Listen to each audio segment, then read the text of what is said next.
Robert, and when you look at the bill at the moment, some of the contentious issues that do exist in there, like rightfully you said earlier, you talk about Mitumba, mobile phone, inputs in manufacturing. There is granting KRA powers to get into your details as well. You look at reducing punitive compliance penalties, that is on the side of KRA. And with all these issues that are being raised, are we likely to see these forming the major part of conversations today? Yes, actually, I'll say that the Committee of Finance, because we also have representation there, yes, they have put up a spirited fight, our members, and proposed quite a number of amendments within the committee. And we are also proposing further amendments ourselves, so that we can, and I said they will oppose our amendments. They say there's no tax on Mitumba.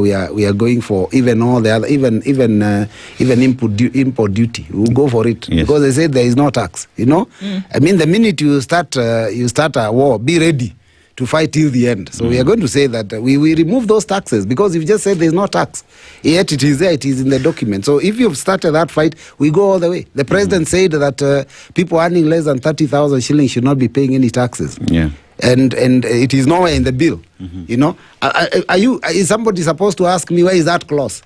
Everybody heard the president. So, and it's a finance bill that makes real any promise that has a tax issue, implication.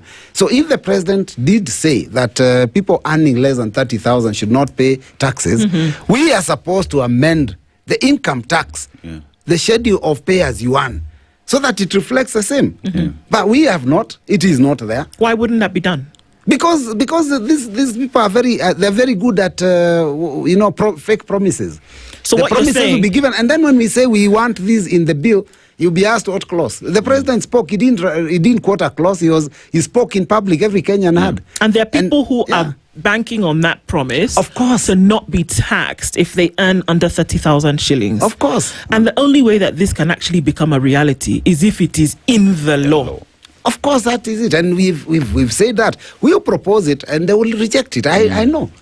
We'll be saying, for the first time, we'll be saying yes, they'll be saying no. You know, but there is an explanation that has been given that by the time the president was giving that promise, the proposals already were in place, and that the cabinet secretary, together with the majority leader, I remember that statement, they said they would work around it and see to it that is achieved. But like we've rightfully just established, that can't happen without putting it in the law and addressing the tax measures within the law. That everything else that is being said is Kenyans being taken for a ride. Of course it is. Okay, I'll admit it is possible that they can come to introduce another law later to make that adjustment. But this is the law that makes adjustments to tax matters. It is the same one that increased the pay as you earn to 35% in 2023.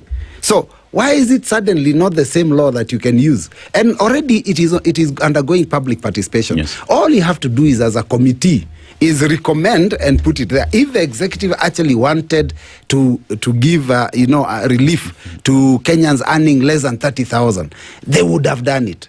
It is just like that. They would have just proposed an amendment and given it to the committee, and the committee would have actually proposed it as one of the amendments.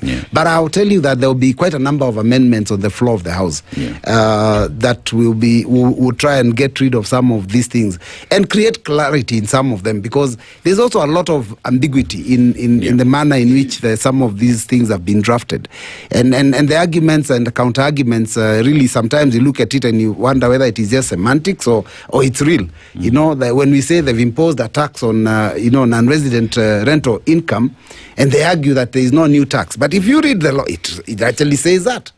So and then the increase on excise duty on phones to 25%, and they will argue and say, oh no, we've changed to somewhere else. We are trying to restructure it. But then when you look at this, it says that this will be implemented upon activation of the phone.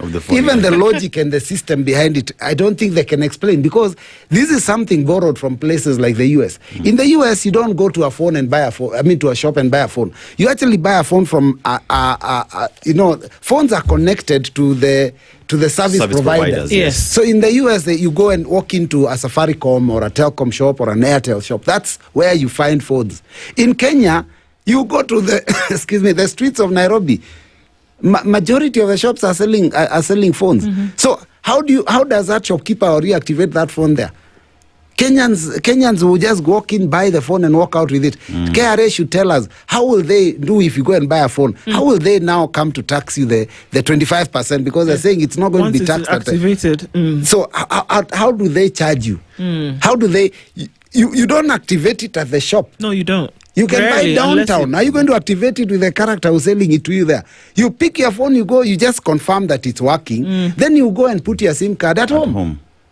Now, activation is actually the when you put that SIM card. You don't have to. So how will they even collect that tax? So there's a lot of things that they can't even explain themselves. So we've tried to clean up, and we'll be proposing amendments as we go on. We'll be debating with them, and where we can see eye to eye, we will.